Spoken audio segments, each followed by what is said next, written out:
I had seen this before. It didn't really strike me. White County, Georgia. It's White County, Georgia, but this is like kind of like a front view. This is like I thought it was. That looks like a front view to me. Yeah, yeah, definitely. And we plan a trip because we're trying to get to the bottom. We're trying to get ahead of some of the. Well, the first thing we're trying to nail down is that migration from Mexico to Canada on that Pacific Crest Trail and/or around the area of the trail. And all the repercussions from that. Does that mean that Bigfoot is a tool maker? Can it make something to carry water? Can it somehow store water internally better so it doesn't need to drink as much? Another thing is the big droughts on the West Coast.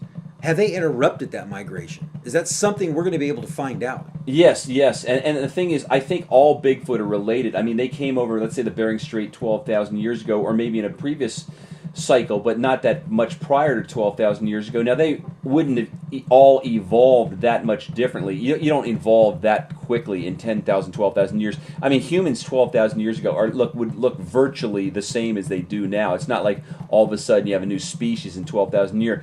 So Bigfoot, no matter what you've heard, there's no like white Bigfoots and then like auburn Well, I mean, if color. there is, let's see a picture. Yeah, exactly. Let's see. I mean, there might be. But most of what we've seen is darker in color and looks similar to what we have here. Is the Georgia Bigfoot is very typical of a Bigfoot. It's like if you see a black bear, you don't see black bears that are blue and green and some that are 10 feet tall. They all look the same. So when you see a Bigfoot, when you see a bear, a black bear, you don't say that can't be a black bear because it's 6 feet tall, it's black, and it looks like a black bear. It can't be a black bear. Well, no, they all look. Well, kind some might be bigger or smaller depending on what their food source or is their in the age. area of the country they're in. Yeah, or their age or something like that. But they're not that different in their looks.